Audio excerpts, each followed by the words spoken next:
All right, good evening. So I don't think I got to the root cause of what actually caused the out of battery ignition, negligent discharge, whatever you want to call it.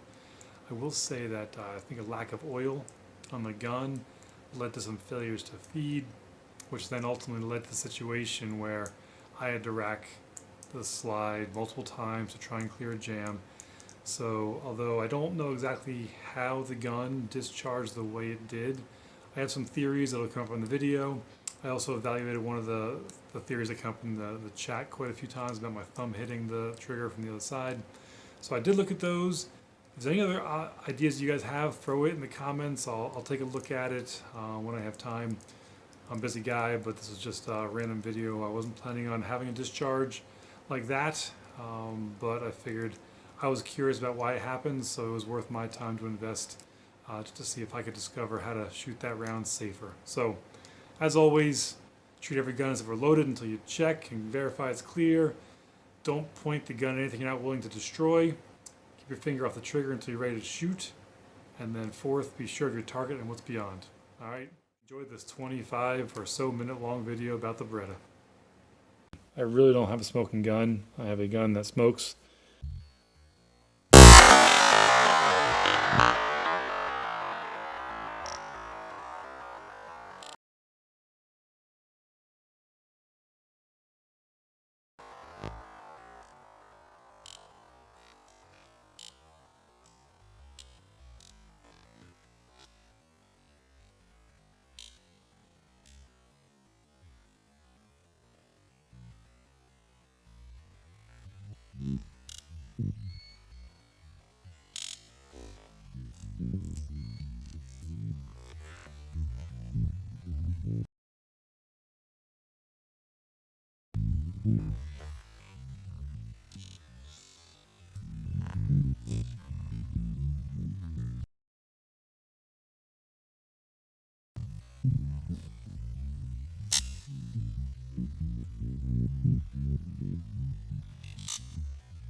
Okay, so I've been doing a lot of thinking about that accidental, unintended discharge that occurred and trying to figure out what the root cause is. Honestly, looking back on it, I wish I had stopped shooting right then and started searching out the failures. I probably would have found more evidence at the point, probably would have stopped taking pictures of what the actually was in the chamber or what the stovepipe was the next round, just sitting up inside above the magazine well. All that to say, I didn't, so I'm here. I didn't think it was that big. I was just glad to be safe, and so I didn't think about trying to figure out what went wrong. I was just glad to clear the gun and moving on with my day. Since then, I've gone out and tried to collect all the brass. Took my metal detector, pinpointer for the metal detector out there. I scoured the area. I went back to the video, tried to find out where I was standing when it happened, and I've come across two casings that were in that area. I had fired at least one other round from that area, and I believe this is that one. This one has scuff marks up front here like it's been in the chamber. All of these casings measure about 0.34 up forward, and then in the back, just forward of the lip, is about 3.3. Now, comparing that to a new round, it is 0.332, 331, all the way along the casing. So that's just the expansion from obviously the gap that's in the chamber of the barrel. Measure the barrel, and it was in some spots 3.3, other spots 3.4, depends. Again, it's hard to get a measurement in there. So you get about 3.4 inside there. It's a better measurement there. So that's expected. The brass will expand. But what I expected to see in the round, that stovepipe that fired outside the chamber, was a much larger diameter change. And I believe this is the casing. You probably can't tell, but there are marks right here.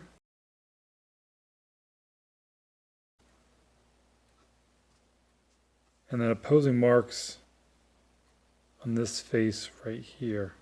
I'm not sure you're able to see that. So the marks on this side line up with the cutout in the barrel where the extractor gets in there. And then the marks on the opposing side, 180 degrees apart, pretty much line up with this face right here. I'm not sure you'll be able to see it. Right in there where the extractor sits. That's a curved face.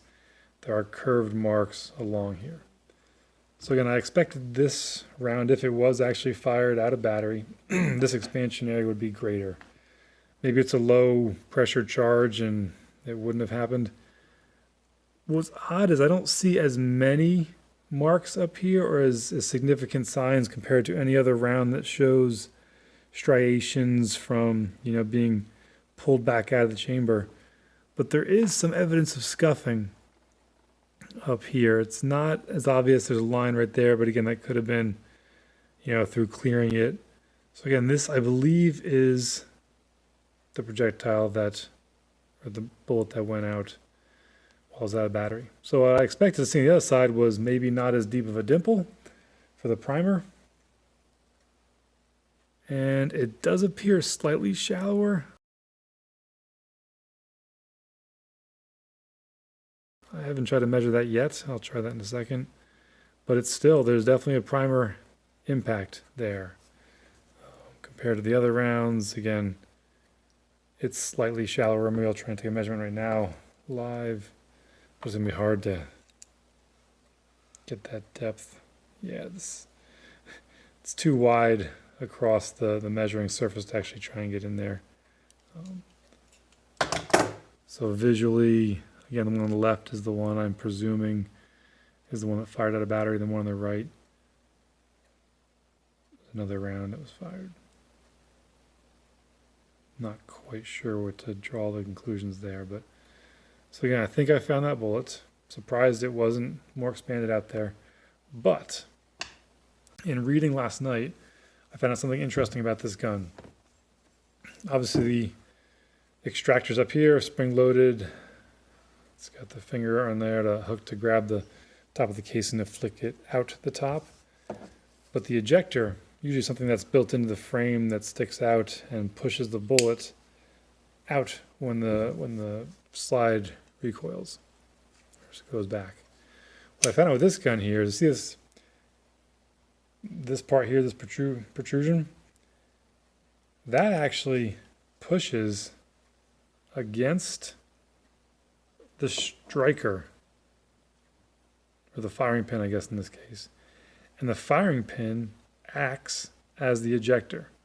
So when this thing comes back out of battery, maybe I get a bit of light. Hang on one second.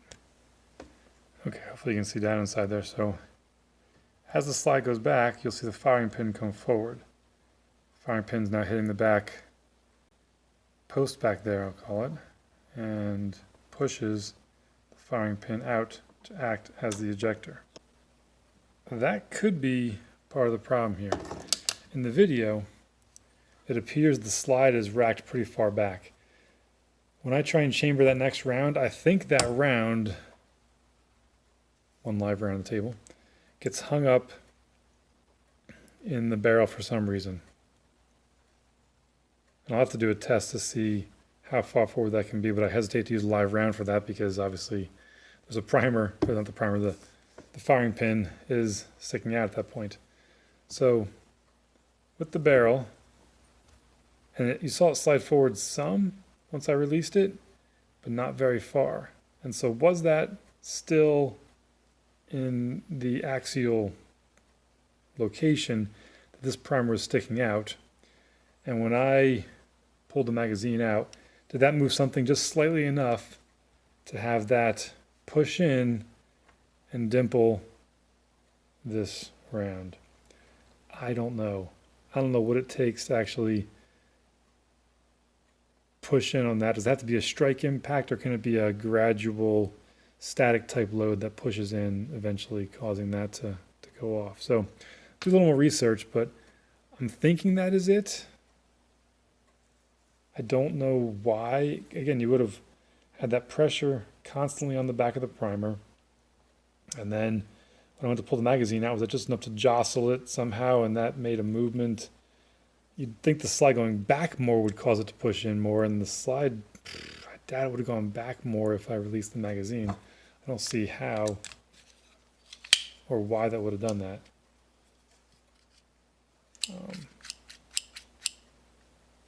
This is odd. Let me think about it some more and I'll try and get my thoughts together. Okay, so what I did is I have a spent casing inside the gun. So I don't want to put a live round in here for obvious reasons, because I don't know what force it takes to actually set off that firing, the primer. So right here is right before the firing pin will act as the extractor. So here we're just pulling back. Sorry, my terms of the ejector, extractor get mixed up here quite a bit. Extractor is held on right now to the lip, sliding back right here.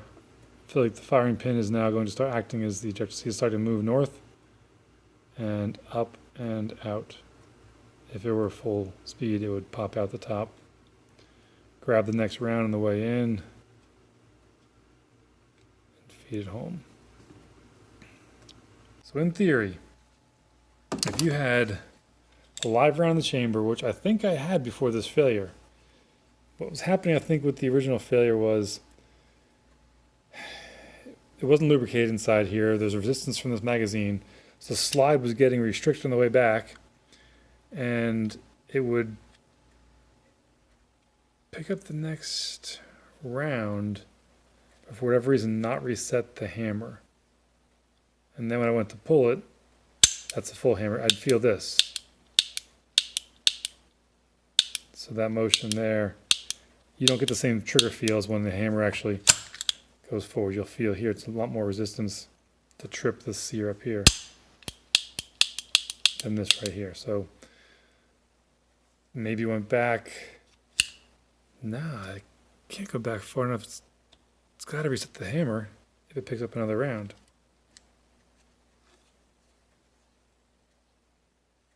So I really don't know. I mean, maybe, here's another thought. There was a live round in the chamber. Pulled it back. The striker, the firing pin, comes out a little bit. Dimples the primer on the projectile. It's sitting there, starting a very slow burn, maybe inside the projectile, and then it just happened to be coincidence that when I released the magazine, that had enough, just the timing of it was just unlucky, and that ended up firing right at the same time. But again, with this magazine having resistance along here, up inside the slide, I wonder if there's something to that. You know, say the magazine was in here, the spring's trying to bring it forward, but it's not being allowed because of this little bit of resistance up here, and the gun wasn't very well oiled at that point. And then I pulled the magazine out and it wanted to jump forward. But that would then, let's see. if it's back this far, the firing pin is acting as the ejector still, and the slide goes forward, that'll go away.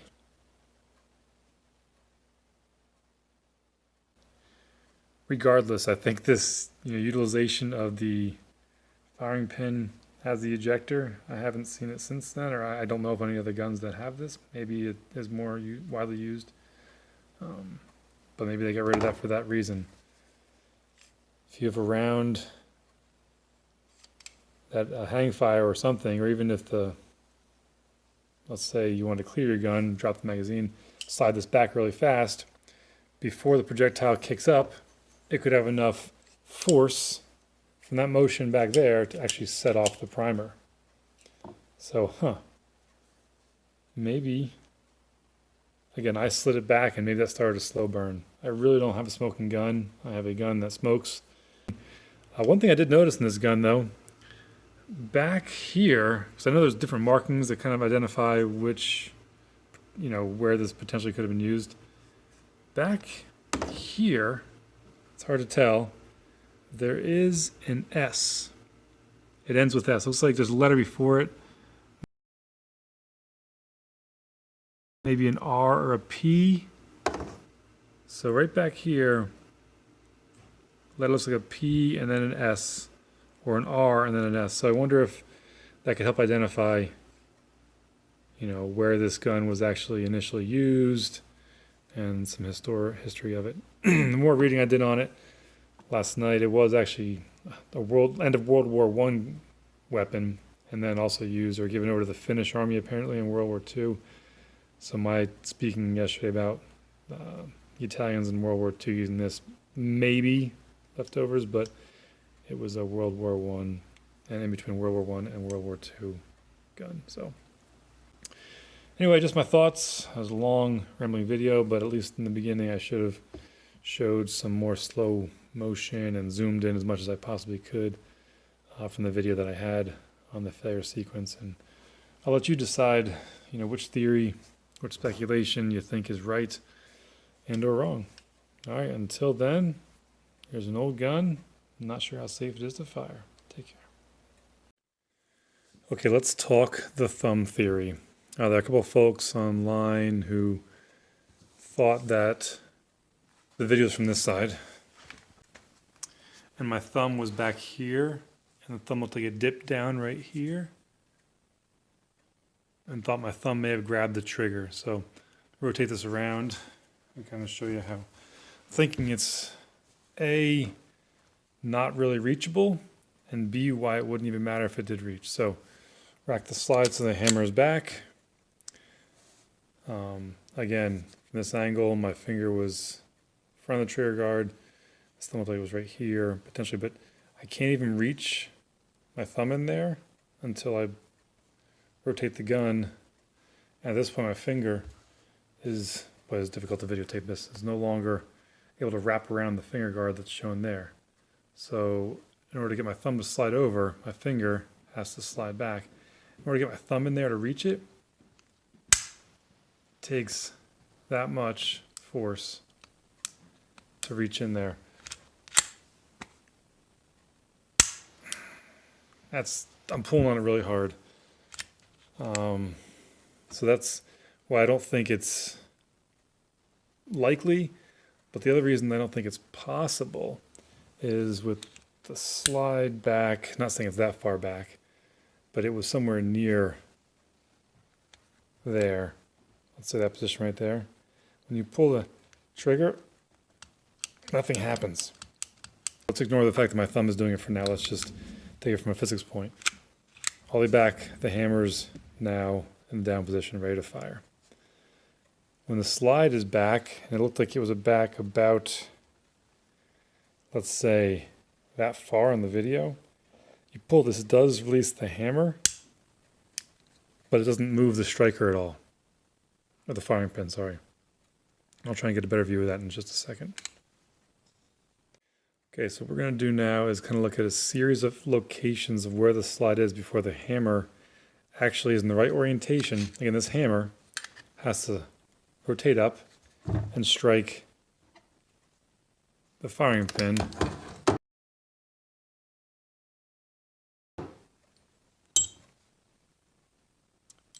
here, and it's only moved this far when the firing pin actually strikes, because the hammer will, sorry to videotape. If you look at the back there, you'll see right around the firing pin those worn parts. That is where the hammer actually strikes the firing pin, but it's stopped by that radius cut out there. So the firing pin can only move forward a certain distance before the hammer would be stopped by the faces over here. Okay, so that being said, let's do a little test here. It's gonna be hard for you to see, to trust me when I tell you if the firing pin actually moved or not. So the slide back here, okay, that released the hammer apparently, and nothing happened to the firing pin. Okay. In fact, the hammer was not released. So from that position back here, the hammer doesn't even move. We'll slide it forward a little more. Look inside there, see if you see the firing pin. Okay, the hammer says it released, but the firing pin did not move at all. So slide forward, reset it, move a little closer maybe to where these points here are even, and the back is hanging out 2 striations, and we'll pull it again. Okay, the hammer slid forward, but it did not move the firing pin at all. The geometry of how the hammer comes up and hits that firing pin is not possible from there either. So rotate that forward, reset the hammer. Now, let's say it had to be in that position where the slide is actually forward of the frame by that much. Maybe we'll start to see a time where the hammer comes forward now and actually strikes the firing pin. Okay, yes. Right about there. So, in fact, it's much easier to do this way. So, this actually is a good visual. Right now, the slide location is about even with the frame in the bottom. As you move it forward, as the slide goes forward, you'll see at the point where the firing pin goes away. So right about there. So the slide has to be about that far forward of the frame in order for the hammer to actually hit the firing pin and move the firing pin forward at all. Okay? So that's kind of, we can go back to the video and see if it looked like that, which means we have about 1/4 of an inch hanging over here and about 1/2 inch hanging in the back. I think it was more back like this when the misfire happened, which again, even if the thumb could wrap around and pull the hammer, it wouldn't be able to fire the firing pin. So we'll compare. Okay, so in order to get that slide in the location where the hammer could actually strike the firing pin, this is about the position with the barrel installed. 1/4 inch in front, 1/2 inch in the back. If you notice the position of the frame, how it kind of wraps around the barrel, it hasn't yet reached the ring that has the front sight on it. So I think from this we can kind of compare to the video and see if we see the slide, which I suspect is going to be back here further. That makes it impossible for the hammer to actually hit the firing pin, as we already showed through the video. So if it's anywhere close to here, I'd say that's possible. My thumb, however unlikely, could have hit the trigger. But if the slide is anywhere back, even with the frame or aft, or even forward of the frame a little bit, then I think that makes it highly unlikely and can move that speculation down lower.